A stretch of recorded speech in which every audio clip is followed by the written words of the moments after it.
Prelude to a Film, a DVD based on the novel The Lively Life of Camilla Delibris, the Librarian, by Nivessa, Rovedo, Hatsley.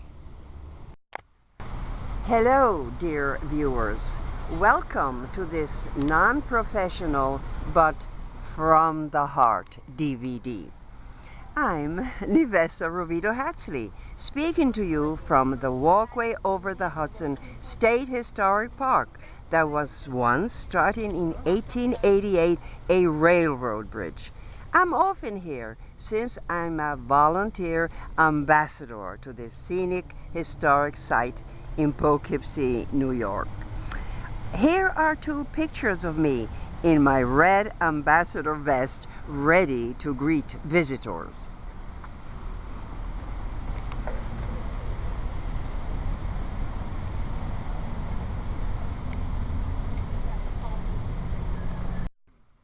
I'm also a foreign language and daycare teacher and a writer. I wrote a memoir, Manhattan Immigrant Girl, for I grew up in Manhattan.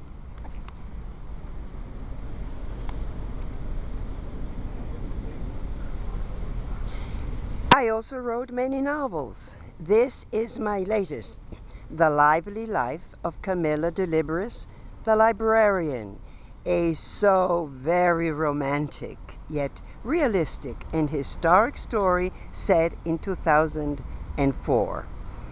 What is the novel about?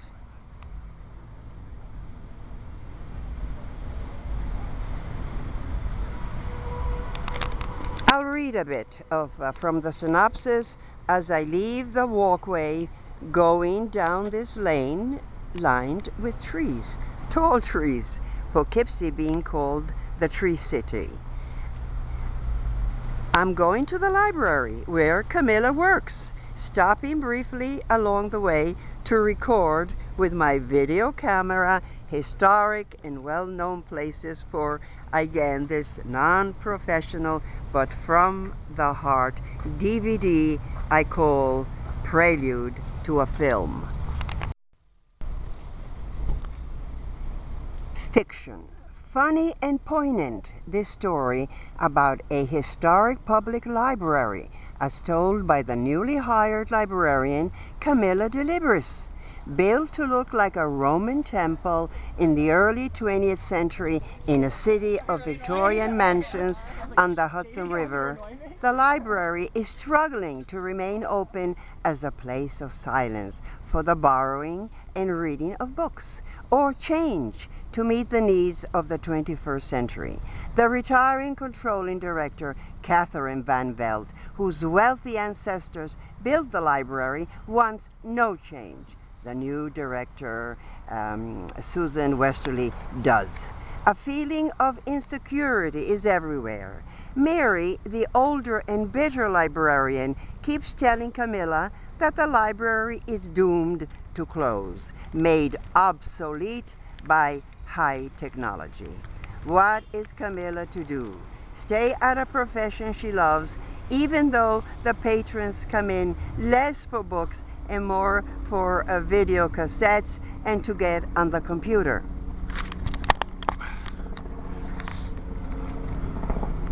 I think it's just fine. It's just fine.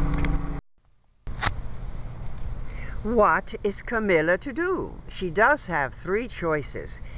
1. Stay at a profession she loves with the portrait of William Van Velt, a young soldier from the French and Indian War, in a portrait hanging on a wall in the Van Velt Victorian mansion she visits. Here's the mansion. Romantic Camilla falls excruciatingly in love with William. 2. Marry Chris Capriello of the famous Capriello restaurant in Brooklyn. She loves Chris tenderly, and she's been living with him while attending Pratt Institute for her PhD in library science. Lately, he gave her an engagement ring. 3. Go to Rome, Italy, with a passing patron, handsome Latin lover Massimo Flaviani. He invites her to go to Rome with him, and there to do as the Romans do.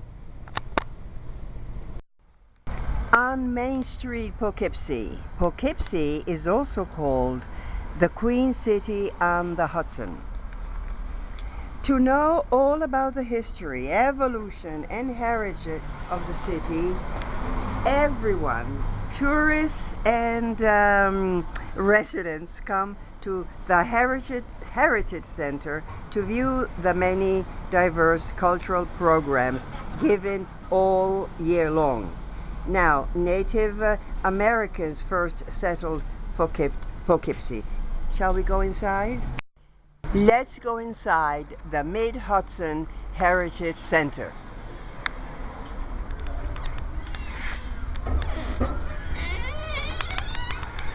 As you can see, the Russian heritage is on display. And I'm going to speak slowly because our very famous painter, Nestor, is doing a painting. There he is. And Andrew here, he says he's from England way, way back. But the first settlers in Poughkeepsie were the Native Americans. In fact, Poughkeepsie comes from the Wappinger language, the language of the Wappinger American Indians. Then came the Dutch, the English, the Afro-Americans, Germans, Irish, Italians, lately Latinos, and immigrants from all over the world attracted to the Queen City on the Hudson with its glorious natural beauty, historic sites, religious centers, colleges, cultural and social life, fine dining establishments, cafes, food markets, and last but certainly not least, still and forever they come for the American dream. La brasserie, bien sûr, since I'm a French teacher, but let's see if we can find some other ethnic group. Oh, here we are. Oh, pizza, of course. Pizza, the main food now. Pizza, pasta, and panini. Let me put a plug in for pizza. Pizza in Poughkeepsie, the best pizza in all the world. This is the Italian Center, founded in 1928. But the Italians came way before, around the 1880s, from southern Italy, contadini, peasants, to work on the land, the building of the Poughkeepsie Highland Bridge and the railroad, and in the then many industrial establishments. Camilla comes here at the Italian Center for pasta night.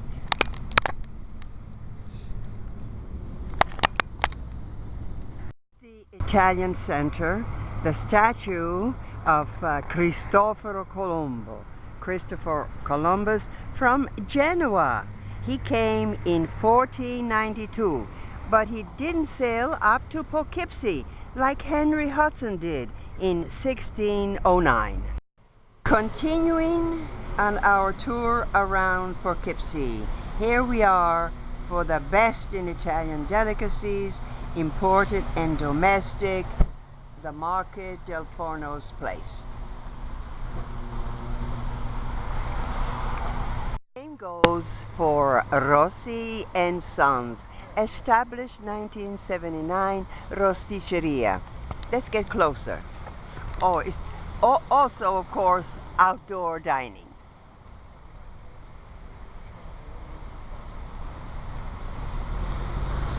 This is Mount Carmel Square, the heart of Little Italy, here since late 19th, early 20th century. As you can see, Italian names are still here, like here we are. La Deliciosa and Cafe Boca, and over here it is the old church, and now we're going to go to the new church.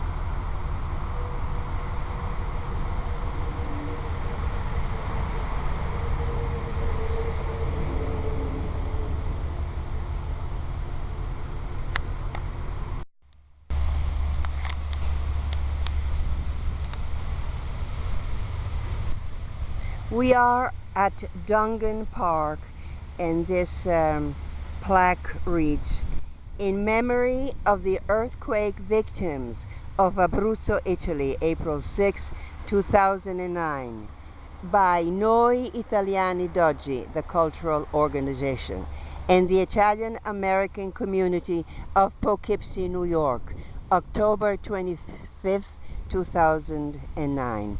And we'll just pause in memory.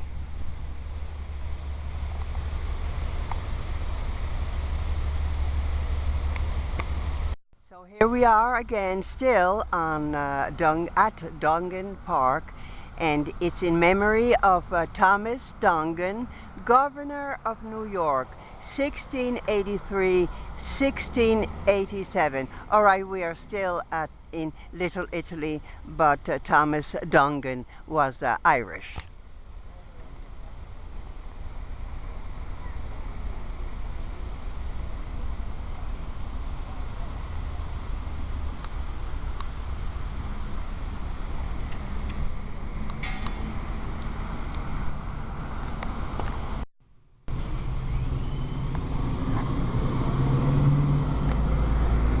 And now here we are in front of this beautiful mural done by the Renaissance man Frank Palaya, also called the Michelangelo of Poughkeepsie, because he's always up on this lift like Michelangelo in the Sistine Chapel. And the mural is, as you can see, a life of Little Italy, the history of the life of Little Italy.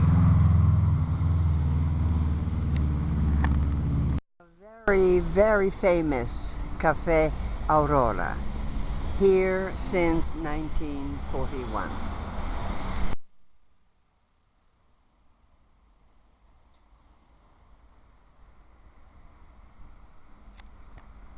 More fine dining in the fictional city of New Pastures on the Hudson. Fine dining, al fresco, outdoors, River Station. And on Lower Main Street, the very, very famous Milanese restaurant. Camilla is going to come here at least 2 times. Many come all the time for the best of Italian food and music.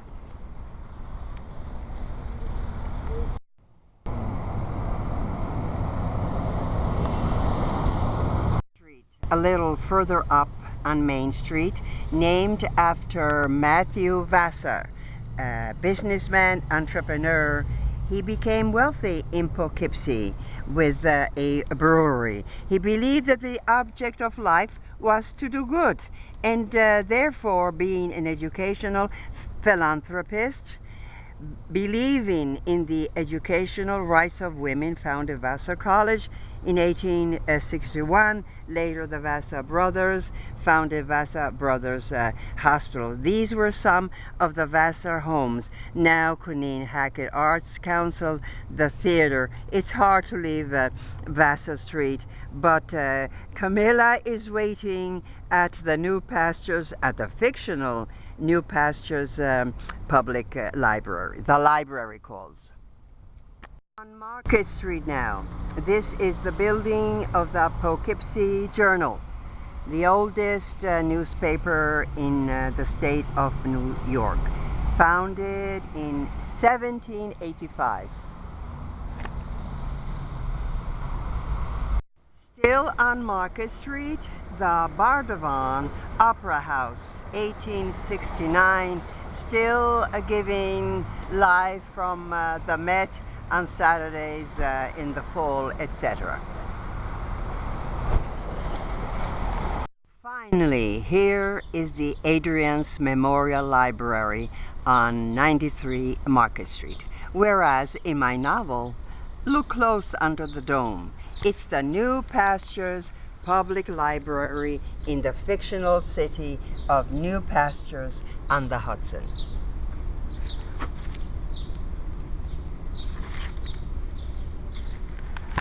Chose a library setting this time in my novel because ever since I stepped foot on American soil in Manhattan in the late 30s, a little girl from a hamlet in the mountains of Friuli, northeastern Italy, loving books even then, this great American institution, the public library, has been an important part of my life.